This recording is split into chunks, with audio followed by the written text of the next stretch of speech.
Welcome to Meet the Author, where you can join in on insightful conversations with best-selling and award-winning indie published authors. Your hosts today are Rob and Joan, who themselves are indie published authors, book publicists, and paranormal investigators with Tampa Bay Spirits, based in Tampa Bay, Florida. Thanks for dropping by. And now, on with the show. Hi, I'm Rob. And I'm Joan. We're really glad that you're here today, whether you're watching us live, even though this is a pre-recorded show, and I'll try to remind you of that because you'll wonder why we're not answering any of your questions. It's because this is pre-recorded. Or if you're listening to it on any one of the audio outlets that we are broadcast on, or if you're listening to us in Atlanta on WDJY FM radio, we're really happy that you decided to join the audience today because you make the show. Indeed, we are. And speaking of all those things you can listen and watch on, Thursdays, 9 o'clock p.m. Eastern Time here in the U.S., you can either go to WDJYFM.com and watch on your computer, or listen if you live in the Atlanta area, and we're broadcasting on 99.1 FM. Saturdays, 5:30 p.m. Eastern Time each week, episode rewind, where we replay old episodes. And then next Wednesday, 7 o'clock p.m. Eastern Time, just like now. Every week, you'll have a live show. So those are the times and the places. And if you're watching on YouTube, make sure you hit that subscribe button. We need every subscriber we can get, right? I know. We've had, 86,000 downloads, 600,000 listeners in a quarter, and 261 subscribers. Yeah, so we need to boost that up a little. So you're listening hit that and watching. Subscribe button, so and then please keep watching. Yes. Yeah. And thank you for watching. All sorts and of listening. insights from wonderful authors. Mm-hmm. So without further ado. Yes, let's bring on our guest. Okay. And we want to introduce Penelope Holt. Welcome. Hi, Penelope. Inviting me. Thank you for being on the show. We really appreciate it. How are you doing today? Very well. Looking forward to the weekend. Yeah. Weekends are always good. I don't know, though. We're retired, so we're always busy. Yeah. We have no excuse of we can't do that. We have work. So we're constantly. You always still get that feeling, though, like from childhood when you knew the weekend was coming and it was freedom. So I think it always stays with you. And we can spend time with our family who all still work. And even our grandchildren are old enough to be working. And so they have the weekend off, and we can. Some of them do. Yeah. Huh. So, some of them work weekends too. That's true. But at least we see a bunch of them. Yeah. Anyway, so why don't you tell us a little bit about yourself and how you eventually decided to write? I was born in England. I always loved reading. I was a crazy reader. I used to love the summer holidays with a big pile of books. Just, my mother would say, go outside, get some fresh air. I said, I'm reading this book. And I studied literature and linguistics at the University of York. I was a playwright, a young, aspiring playwright. I had some work produced at the Edinburgh Fringe Festival and the York Arts Centre. And I emigrated to New York. It's a long story, but I wound up in New York and worked at the American Folk Theatre. And it's just very difficult to make a living writing creatively. So I started freelancing in PR and started doing business writing, marketing, advertising, book PR actually, and then ghostwriting and co-authoring books, primarily for business. And you asked me earlier if I was a what was it you said, a plotter? A pantser or a plotter? Yeah. And when I was writing business books, I was a plotter, obviously, because I was working with someone. I had to keep it very organized, keep them organized. If they were new to writing, I had to sort of be their co-pilot, their co-author. But when I'm writing fiction, I'm a pantser. So I'm sort of ambidextrous. I'm a plodder. So I think I always say that if you want to write, then you have to write every day. And in business, that gave me the discipline of constantly being a wordsmith, and then just published a lot with a lot of materials. I mean, on a good year, I'll write 100 to 150,000 words. Just as a matter of course in business. But then as my children were getting older, I created more space to do the creative fiction writing that I love. And so I'm able to spend more and more of my time doing that, which is great. And then that brings me into a community of other writers and people like you who are on the same wavelength. So I enjoy business. I've succeeded there. It's been very good to me. I've made a good living, but they're not really my tribe in the sense of, may not have the sensibilities that you find with fiction writers and that community, and just the level of creativity and imagination and exploration that goes on. So not only writing the book, but, talking to people like you and having these great conversations has been very incentivizing and motivating, because writing can be lonely too.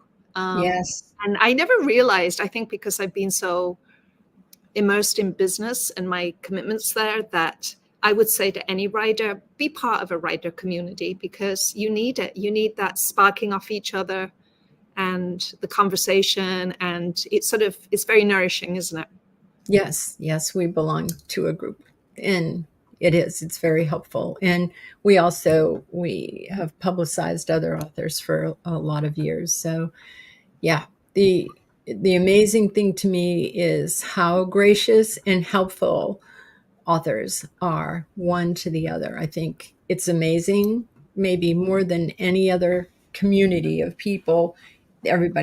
Most everyone wants to help and give you an assist, but you really had a leg up if you were already promoting other books before you got into writing your creative fictional books, because I think for most of us, you write the book and you think, okay, I've written the book, and then you realize, whoa,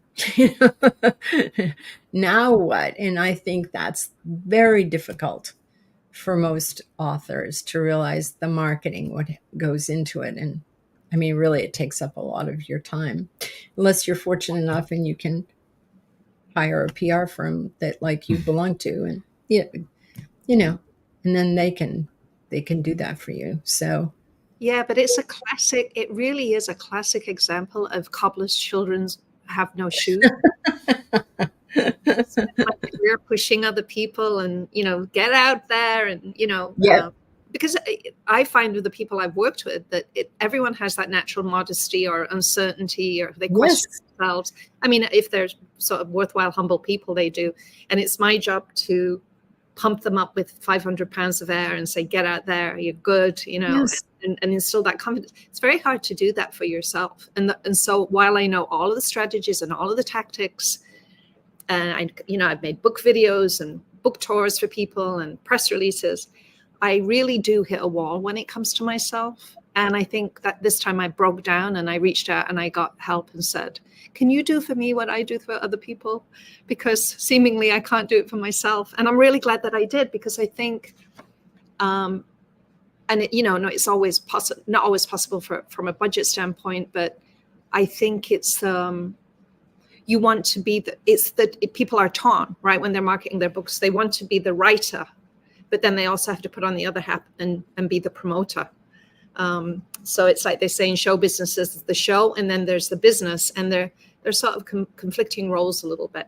But I think as people practice it and get used to it, it's kind of like doing this, right? It's just something that you got to do. You've just got to learn to do it and set small goals for yourself to make sure that you're on the path to learning how to market your own work, because it's it's such a shame to invest all of that time and that energy into a book and then really for it never to see the light of day or to really not go find the audience. And I think that in marketing, we talk about targeting, which is really tapping into the communities that will enjoy your genre, right? Because you spin your wheels trying to be everywhere at once. It's better to have 15 people hear a podcast who are voracious about the stuff you're writing about than to reach 350 people who have no interest, or 1,000 people who have no interest in it at all, right? That's right, because it's falling on deaf ears and they're not going to do anything with it. You touched on something, though, that I think is really important, in that you said most of us are modest and we don't want to self-promote. And that really is a hurdle, I think, for most authors to get over. You have to self-promote. Because if you're an author and you've written this book, if it's a fictional book, you've laughed and you've cried as you're writing it because, goodness, if you're not feeling what your characters are feeling, your reader isn't going to either. So I think most of us, will find ourselves laughing out loud when we write a funny part or crying when we write a sad part. At least we do. We're co-authors. And so you love that book and you love those characters and you think it's a good book. And you should be able to tell people, this is a really good book. It's interesting. It's fun, it's sad, it's education, whatever it is, you need to get over that thing of not self-promoting, Yeah. And I think because I am a marketer and I really understand segmentation, that one woman's trash is another woman's treasure. Yes. I really understand that it's the rare book that crosses over and has, very, very massive and wide appeal. And I used to joke with this one when I started promoting, I'd say, I know it will land with many readers who are like-minded and they will love it because I basically wrote a book that I would love to read myself. There and you go. The ones who don't, they can start a bonfire with it. And my husband said, please stop saying that. Please start saying everybody should run out and buy this book. Everybody's going to love it. It's for everybody. It's got a point, right? That you do have to kind of get out there and lead your own parade. And something that I did with this book, I'm used to writing and I'm used to writing with other people and sort of being in the background or, get an author credit or a co-author or just be a ghostwriter. But Andy Warhol famously said, you make art and you put it out there. And I think actors and actresses who have reached sort of a pinnacle of success, they understand this. They very often won't go back and watch their own work. And, he said, put it out there, let people say what they want, and then go make more art. Move on. Yeah. Yeah. And I think you can associate too closely with your work and be afraid of the criticism, or you have to get that thick skin where, someone trashes. Some people can be very unkind and, trash work and say, well, I guess that means you don't like it, moving on and really just not to take it personally because it is a journey. I don't think any author reads previous work and doesn't want to change it in some way. You learn, you become more experienced, more expert, and you go back. Even I do. And this book, I went through it over and over and over and over, and I turned it in until I'd read it through once and couldn't find anything. And then, sure enough, as soon as it was published, I was like, "Oh, I want to change this. I want to change that." Happens to everybody. Absolutely everybody. This book is the book we're talking about, The Angel Scroll, Prophecy, Destiny, and Love.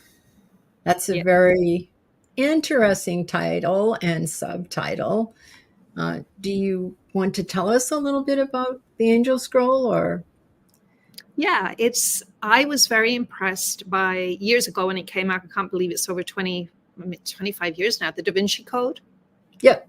I just thought it was the perfect sort of scavenger hunt. It had these fringe religious beliefs about Jesus and Mary Magdalene, and it incorporated all of these real sort of Opus Dei, all of these sort of mysterious religious stories and artifacts, and of course it was thrilling. It was this tumble around Europe with bad guys, and it had like the hints of the miraculous, and it captured my imagination. I thought I want to write a book like that. That's because it weaves together. I wanted to weave together all of the sort of metaphysical studying that I'd done, and exploration, and looking into different paranormal, spiritual occurrences. And so I found out about this new Dead Sea Scroll that was allegedly discovered in 1999 called the Angel Scroll. And it was supposed to be, the Dead Sea Scrolls were found in 1947. Long story short, it was in the Jerusalem Post. It was widely written up. And then after a few years, they sort of said, we don't really think it exists. We've seen drawings and we've spoken to people, but we can't pin it down. We can't really locate the scrolls, so we're debunking it. But at that point, I took it as the basis of the book. I thought, what if the scroll emerges with a prophecy that prophesizes 3 transformational paintings that when you put them together, they'll create miracles for the new age, and they will have signs. They'll be warm to the touch. They'll be healing when you look at them, and they will be created by amateurs because they'll be channeled. And so the book, there's that scavenger hunt around Israel and Europe looking for the paintings. And then it's the story of Claire Lucas, who is one of the painters. She paints this masterpiece after her husband dies. She begins to have strange experiences, visions, dreams, and she doesn't know what's happening to her. So it's partly looking for the paintings, then, the prophecy of the scroll, but it's also her journey meeting different spiritual. She meets a Buddhist monk and a Benedictine monk and an anthropologist who studies goddess worship. And they're all giving her different explanations for these supernatural experiences that she's having. And so I think for people who seek, they read about different spiritual paths, maybe new age things, or they're deep in their own faith tradition. Everybody's seeking. Everybody wants answers to the big questions in life. And as you and I were talking before we came on, it's a call to believe in miracles. Yeah, your book is. Yes. Yeah. Well, I think everybody wants to believe in miracles. They're afraid to because they don't want to appear naive or easily, duped. But I think miracles do happen, and the more you're open to them, the more they occur. And the book is about the believing in miracles and experiencing miracles. You mentioned studying metaphysical, and it was interesting because we had a psychiatrist on who's written books, and he was part of the Jesus people like we were. Mm-hmm. And so we ended up becoming Christians and landing in that. And he came through that and saw the same things that we did and ended up landing in the metaphysical. Yeah. But we all believe the same thing. Yes. It's just the path that you're walking. That's why the 2 monks and the anthropologist all had different ideas, because they're each walking their own path, right? Yeah. And I just think we're at a point now, and I think the world is really heading this way of we're spiritual, we're not religious, and a lot of people are spiritual, and just to be accepting of, all the different belief systems, because they're all fascinating and they all have their own truths. And a lot of those truths are actually the same truths. If you look at them, you're all believing the same thing. You're just expressing it differently or experiencing it differently, if you know what I mean. I do. As a child, I would often hear that it's the same view through different windows. Yeah, that's a good way to put it. That is a good way to put it. Well, speaking of a same view from different windows, we do have to take a break for our sponsors.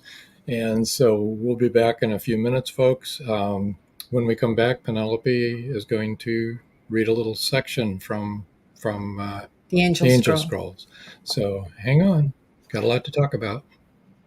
It's 1919. and Eric Laska returns from the war in Europe. Two new enemies await him in the small coal mining town he calls home. One is a threat to his relationship with Rebecca, the love of his life. The other, a bloodthirsty beast, is stalking the mining town residents. The townspeople suspect Eric of one of the killings. An old man and Rebecca's 11-year-old sister have seen the beast, but only Eric believes their story. To protect the town and clear his name, he's forced to prove the werewolf exists. Available on Amazon. The Horror Within by Marjorie Swift Doring. The clock is ticking. Can Gracie uncover the truth? Philip Pliant is the wealthy opportunist plastics dealer and CEO of Pliant Industries. He's also a master thief, creating a pervasive threat to the manufacturing infrastructure in the Caribbean islands markets. With the cartel as his stealth client, the naive city leaders have been seduced, enabling the production of more than three-dimensional building materials. The expected profits are monstrous. Is the art group, now led by Gracie and the family heirs, strong enough to win against this predator? Can JJ's cats act on the root cause analysis in time? Will Gracie be able to squash Pliant and the cartels? Gracie never considered their lives would hang in the balance. The clock is ticking. 5, 4, 3.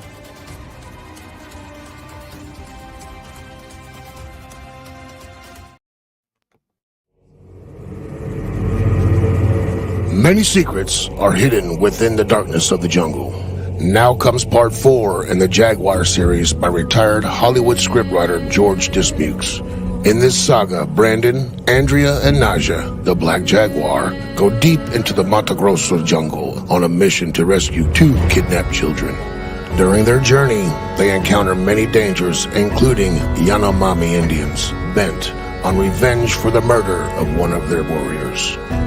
Return of the Jaguar is book 4 in the Jaguar series, starting with 2 faces of the Jaguar, the Lost City, and the Jaguar's Quest. All 4 are available on Amazon, Barnes & Noble, and other bookseller websites worldwide.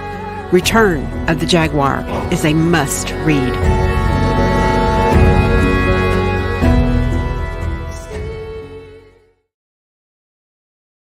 And we're back. Indeed. And we're glad that you all stayed with us, and you're back too. Oh, sorry. I just went to bring your book up and I switched to the wrong page. There it is. I never do that. Yeah. So Penelope's going to read from the Angel Scroll, but we also wanted you to see this, The Apple. It's based on the Herman Rosenblat Holocaust love story. That sounds really fascinating to me too. Mm-hmm. And you have a third book yes. This is more a business book. It's Emotional Intelligence at Work. It's a personal operating system for career success. It's really about understanding how emotions drive business. People tend to think they don't. They think they're going in and dealing with rational people all the time, rational thinking. And of course you are up to a point, but never underestimate how much destructive emotion influences the outcome of things and your life at work. Yeah, that's important. If someone doesn't like you, well, they keep writing the petty tyrant boss, the difficult employee. They know that there are a lot of sociopaths among top management CEOs. People who lack empathy do very well. Yeah, people who manipulate do very well. And I think if you're not attuned that way, it can be difficult to spot, right? Mm-hmm. And then some people can be too agreeable. They can get run over, not negotiate for themselves, wind up resentful, act out that kind of resentment. Yeah. You have to have a healthy sense of entitlement. And if people are getting ahead because they're able to go in and showcase their work and how good they are and ask for a raise and you're getting left behind, then, you have to look and say, am I doing a good job of representing myself? I'm not a child. I have to, assert myself in the world. So there's just a lot of different, case studies and how to think about it, and really to just be, have what's that? They used to say the three A's were awareness, acceptance, and action. Become aware of it, accept that it's going on, and then take action on how you're going to participate in figuring out that piece of your career.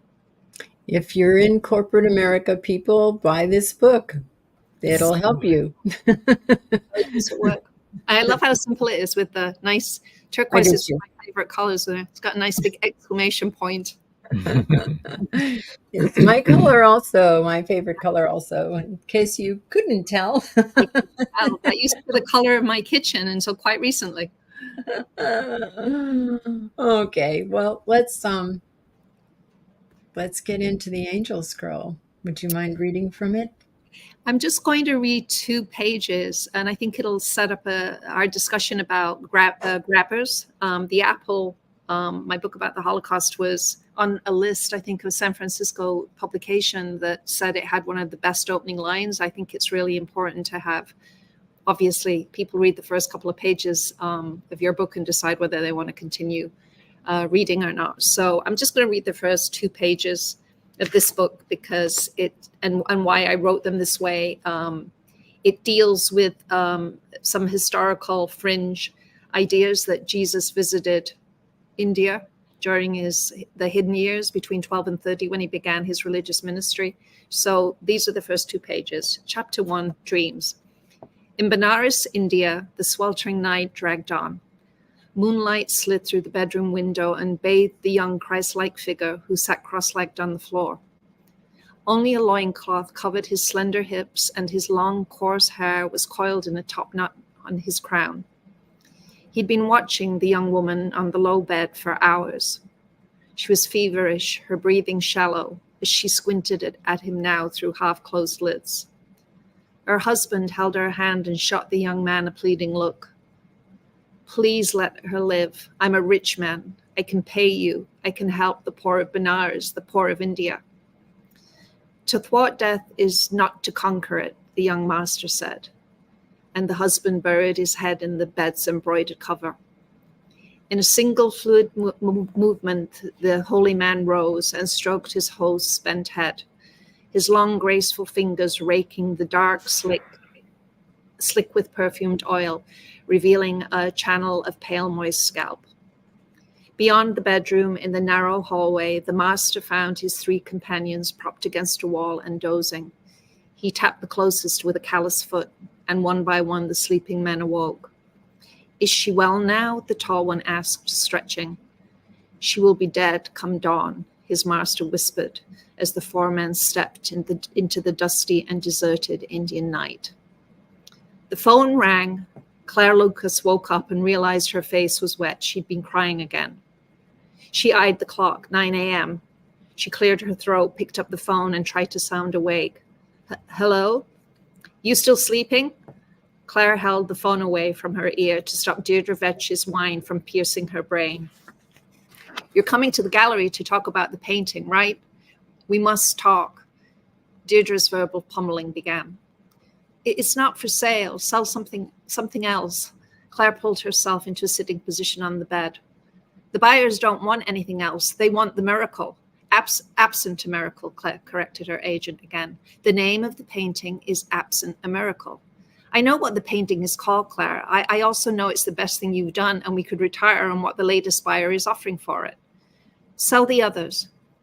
They're no good, Deirdre blurted out, and then caught herself. I didn't mean that. Your work is good, all of it, most of it. But Absent a Miracle is unique. It shows the others up as what? Amateurish? Claire winced. Talk about not pulling your punches. Deirdre could be brutal. No, not amateurish. Deirdre groped for the right words. They're good abstracts, very promising. But Absent a Miracle is powerful. It's a modern masterpiece. I have to go. Claire felt exhausted, disoriented by the recurring dream that had been disrupting her sleep and upsetting her for months. How many times had it come? She'd lost count, but enough for her to memorize it and depict the dream perfectly in her painting, the one that Deirdre was itching to sell. The dream always made Claire sad for the husband and wife she didn't know. They needed a miracle from the young holy man, but he just watched their ordeal and he did nothing. Deirdre kept pressing her. You've got to come to the gallery.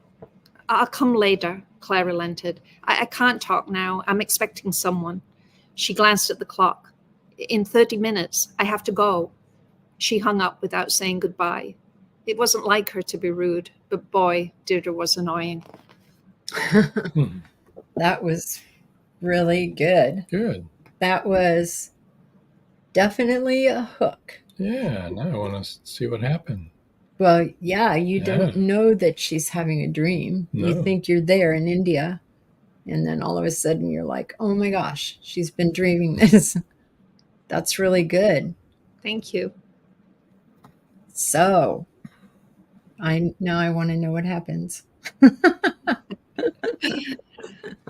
And that's why you wrote it that way. Yeah. So there's dreams and miracles and paintings and masterpieces, channeled paintings, all in the first 2 pages, which are teeing up because she begins to have these dreams, these visions, that are they real? Are dreams real? Are they as real as waking dreams? So it begins to tease out some of the questions that get explored as the book proceeds. Interesting. What do you think? Well, like you, I went to convent school and was baptized into Catholicism when I was about 13, and it had a very good effect on me. I enjoyed it, but I got very interested in Buddhism and dream yoga and lucid dreaming, and the idea that nighttime dreams and daytime dreams, they're both dreams. One is just a little more stable and consensual than the other.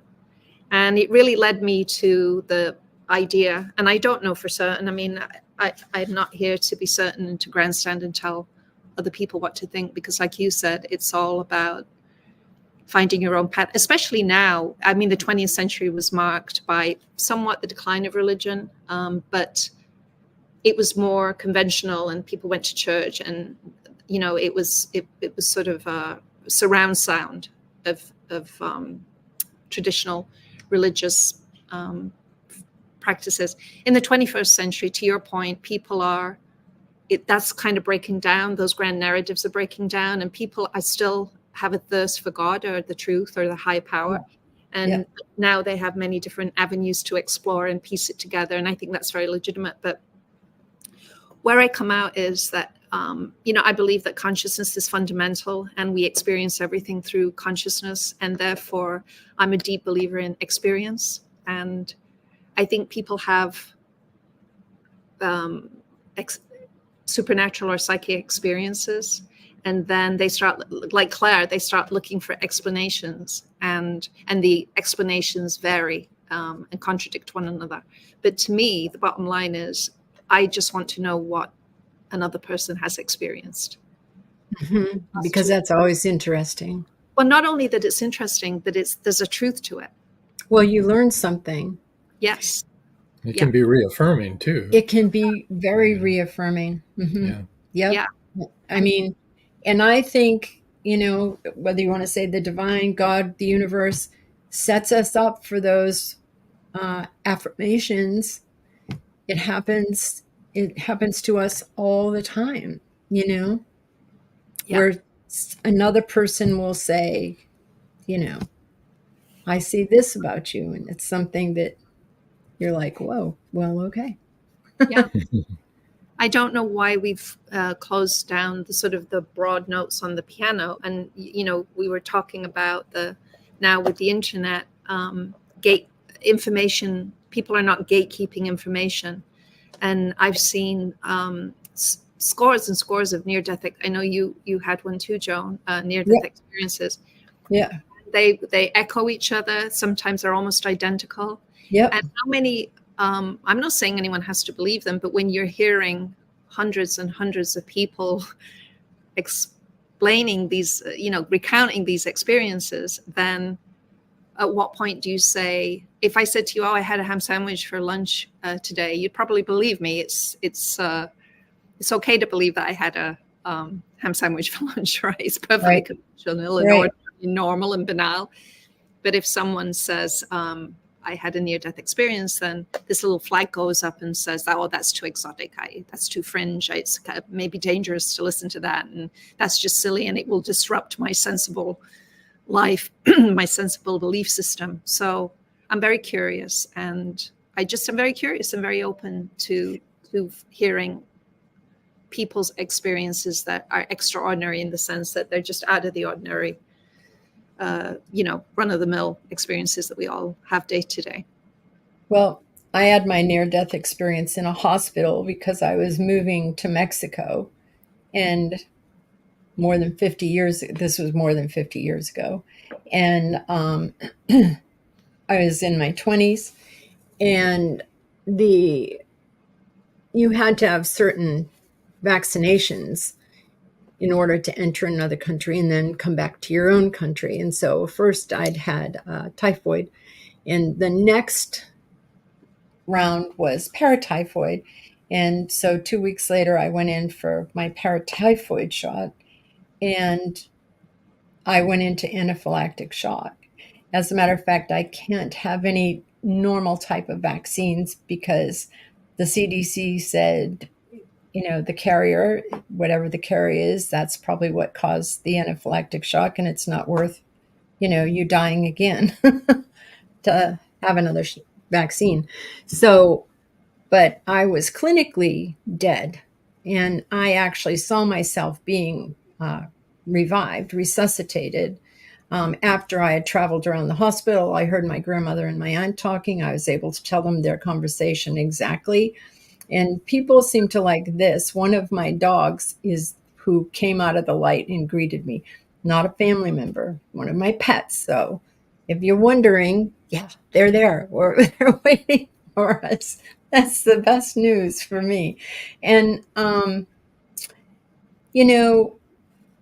I told the doctors afterwards, this is what I saw, this is what I heard, and they told me that it had been lack of oxygen to my brain, and also because I was in anaphylactic shock, which meant I'd been convulsing for probably 45 minutes before I, had my near-death experience. They had shot me full of morphine. So they said between the morphine and the lack of oxygen that my brain had made all this up. So I never talked to anybody about it. I kept it quiet. And then I remember one time I was watching Oprah Winfrey, and she had on, this was years later, many years later, when I was maybe in my 40s or something, I think. And she had on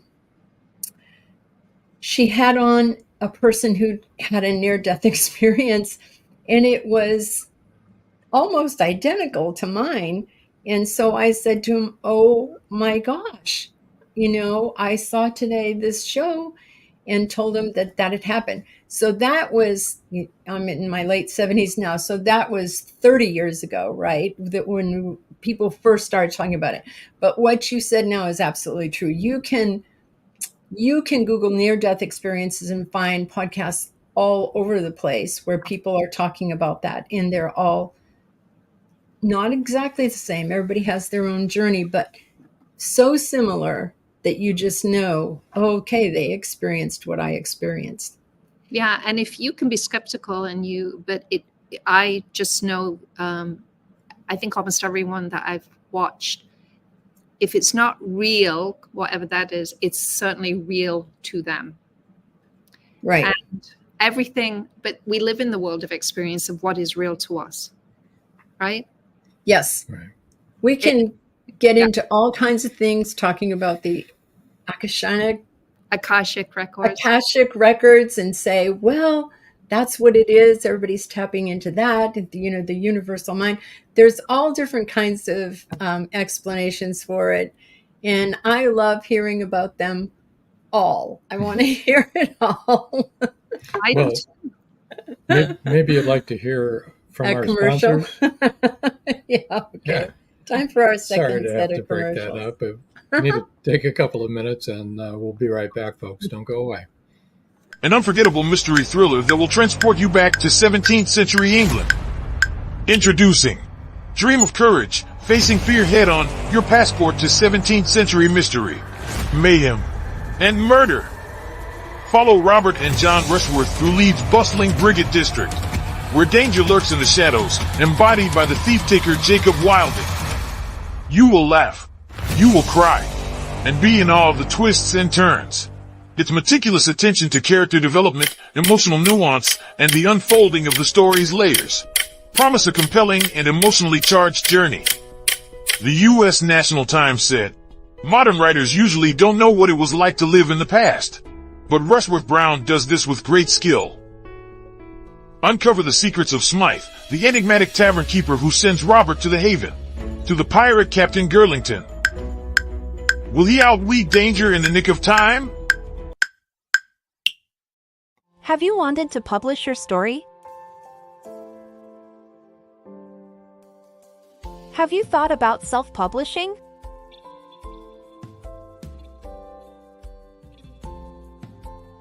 Today is your day.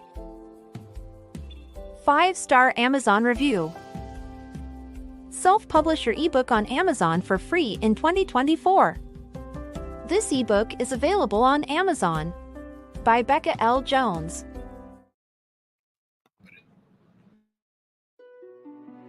Paradise, My Prison.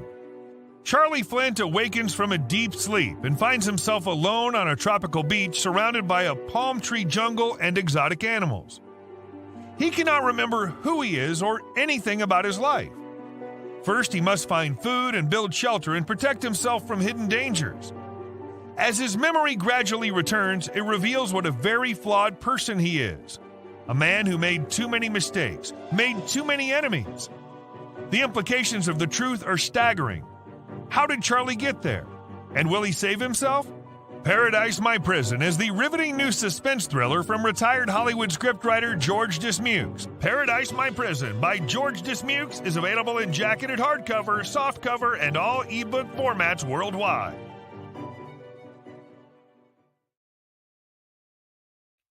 And we're back. Yeah, Yes, we are. it's all fascinating. I think the Angel Scroll sounds fabulous. It'd be fun to follow her journey and see where it takes her, you know. It takes the reader. You get to go along for the ride. Here's where you can reach Penelope. And I should have explained this to you when we did our little pre-show, but this right now, this is a live video broadcast, but of course, then tomorrow it'll become audio over, you know, all the podcast. What do you call them? Channels. Platforms. Yeah, Spotify, everything, iHeartRadio. So I always like to spell your information so that those people who are listening and not watching will be able to reach you too. Yeah, definitely when people in Atlanta are just listening over the radio, they're not going to see this. So you can reach Penelope at penelopeholt.com, and that's PENELOPEHOLT.com. And all of her information, all of her social media, you can find all of that right there. All of her books, how to buy her books, where to buy her books. Do you have links to purchase the books? I do. There? They're all Awesome. books, yeah, and they're links to Amazon. Do you have a newsletter or a mailing list, or? I created, yes, I do. There's a submission form, and I've started to do a little bit of blogging about the research that I did for the Angel Scroll because it was so fascinating, like the story of Jesus in India. There's a book, there's a book called Jesus in India. I also have some links to YouTube documentaries or podcasts that talks about Jesus in India and presents the evidence. So what a time to be alive, hey, with all of this information at our fingertips. I think so. I think it's great. You know, when I was younger, we certainly didn't have this. We had the encyclopedia and the dictionary. Well, Had an out-of-date Encyclopedia Britannica set. It took so many years for the new ones to come out. So, you didn't buy them constantly, and a library card.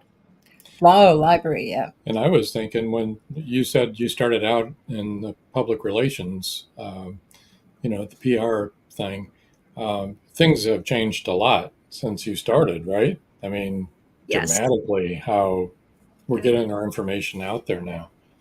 One of the first fun jobs that I had in the late 80s out of school was for PBS.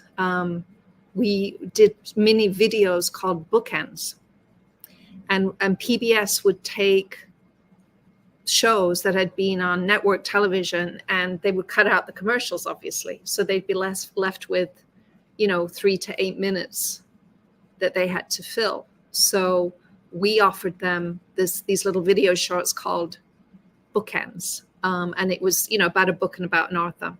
And back then, authors, this is part of the whole, disintermediation of publishing. And, it was the Goliath because it cost a lot of money to send an author on an author tour. They would travel around and they would do book signings. And they still do that to a certain extent. But of course, now we can do so much of it virtually. And so the publishers loved this because this was a great way of getting a little book video onto PBS. And I had a lot of fun. I remember that I went to interview a gentleman at Princeton to do a video. He'd written a book on Albert Einstein. He had been at Princeton with him and had the privilege. And it was really his reminiscences. And I just remember he said that Einstein used to say, "Subtle is the Lord, but malicious he is not." And what he was saying is that if you look closely and think very carefully, nature will give up its secrets to you. They're not maliciously hidden. You just have to look very carefully, and that always stuck with me. So yeah, that was, and faxing everything and mailing things out. Tremendous costs associated with just getting books, and now you can just zap a PDF to somebody. So, the agents gatekeep. In fact, I was just looking at your book trailers and thinking, how wonderful it is that we've democratized publishing. This book is published by the Angel Scroll is Collective Inc., which was is a publisher in England and the US, and they sort of specialize in spiritual books and I guess other genres too, but they do a lot in the spiritual.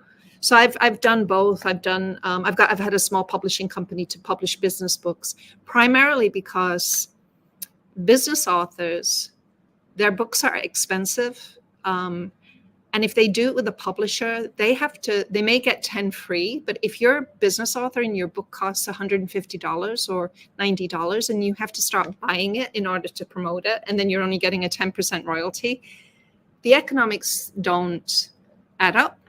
So, back in the early 2000s, I had business writers who would do a lot of speaking and they would naturally sell a lot of books, through their own efforts. They'd go to a conference. So they needed to be able to buy those books inexpensively. They didn't want to publish them themselves. They were too busy. And so I partnered with them to publish their books and allowed them to buy them at a tremendous discount so that they could actually make money off it. And that really first clued me into the power, if you can crack the code on marketing, how much more money you can make for people who self-publish. This book, this time I didn't. My last few books, I've gone with publishers, but economically, it's just the royalty, the 10 to 20% that you can get is. I look at people who are self-publishing and they figured out how to market and they can really make a good living for themselves. And now you have all of the tools. And of course, I'm not telling you anything that you read. The audience doesn't already know, but I am just reaffirming that over time, it's just become a lot easier for self-published people, and the economic incentives are there. And it's very democratic. I mean, how many great books never came to fruition or to be published because, an agent, some gatekeeper screened them out. In fact, you may know this, but The Martian, the movie that, yes, that was the first, I think he published on Amazon, and it sold 1 million copies, and then it wound up being optioned, and it was turned into a movie. And I think that was one of the first examples of a really, really big book that was self-published, if I'm correct, on Amazon, that went on to be a bestseller, and it sort of cracked the code on if you how much money you can make and how far you can go if you do it correctly. And even if you don't go that far, you can still, if you understand the analytics of Amazon, which change every month, by the way, you can really sell a decent amount of books. And even if people just read you in Kindle Unlimited, if they're reading 3,000 to 4,000 pages of each one of your books every month, that brings in money. Yes. Every month. So when we first started writing, and Paul Hollis, who's one of the authors, and he's also owns a small publishing company, he always says when we all started writing around the same time, Paul Hollis and we did, and we know a number of authors that we all started out then. It was very different then. Amazon had about 2 million books. And now they have 32 million because it is so easy to indie publish now. And people are taking advantage of it. But I think they need to know what they're doing. There are a lot of programs that you can buy that can teach you all the analytics, and you can do all that yourself. It's amazing. Yeah. And that's a good point. I mean, there's a sort of swings and roundabouts aspect that you do have to crack the code on the algorithms, and you've got to figure it out. I mean, I know people that have published, they're making $10,000, $15,000 a month publishing books on Amazon. They're not necessarily bestsellers, but they're just, they really just know how to use the programs. And those sales mount up. The Apple, we were talking about the Apple, I recently put that on Kindle Unlimited.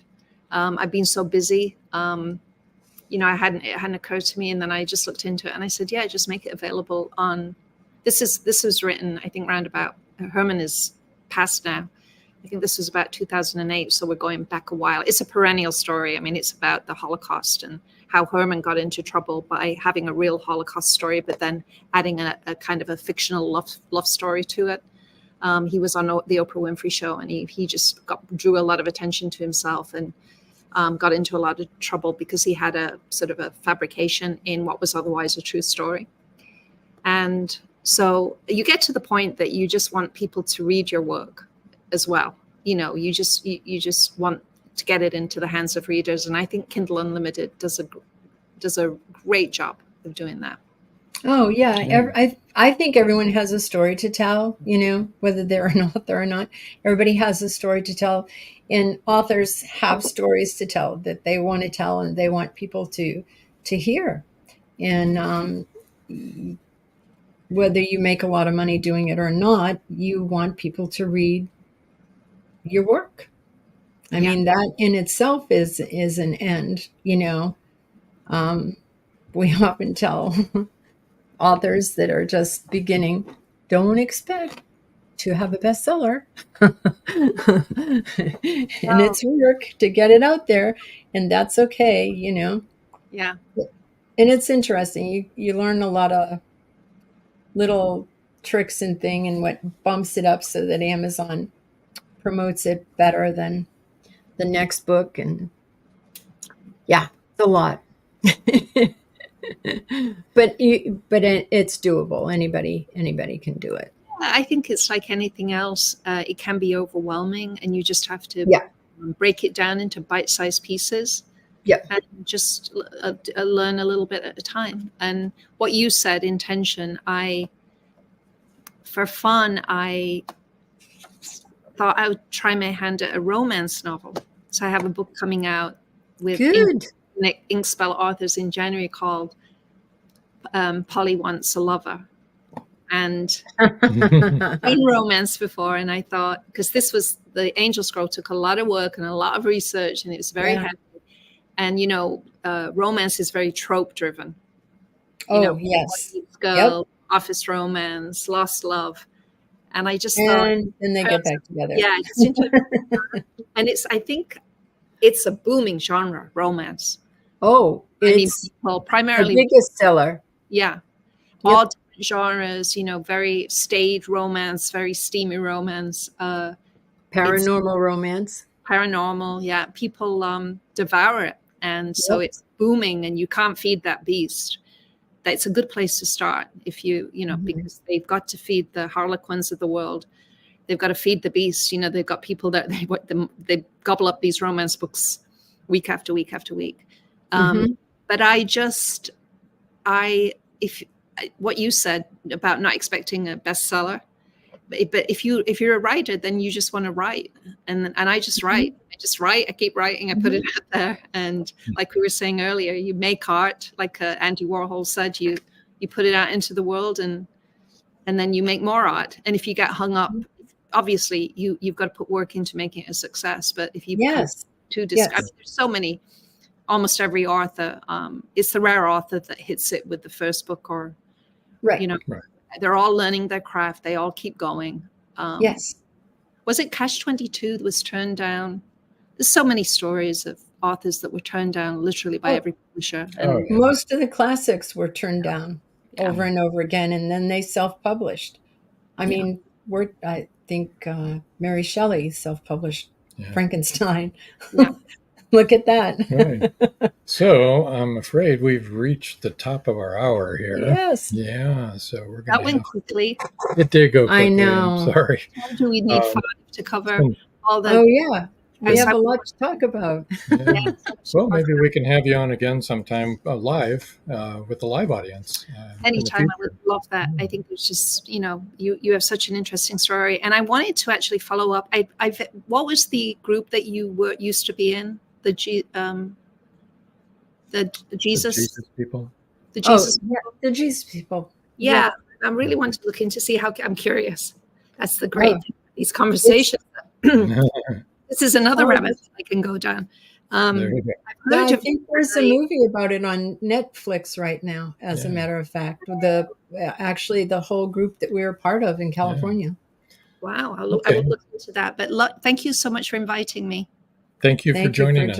It's been fascinating. It is. So we're going to move you over like that. And let's see. But join us next week. Same time, same place. And until next time, that's all, Goodbye, folks.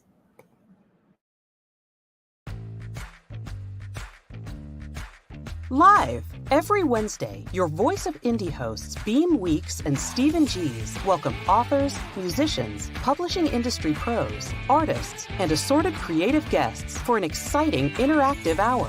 Call in during the show or post questions and comments on Twitter for responses in real time. Meet your favorite indie creators, learn inside tips, network, and promote your work. The link for each week's show is pinned on Twitter atop @VoiceOfIndie. And you can receive the link every Wednesday morning in your inbox by subscribing to our newsletter at Fresh. Thank you for joining us here on Meet the Author. Make sure you stay up to date with our show by clicking like, follow, and share. And you can find us on Spotify, iTunes, and more. See you next time on WLFE-DB.net.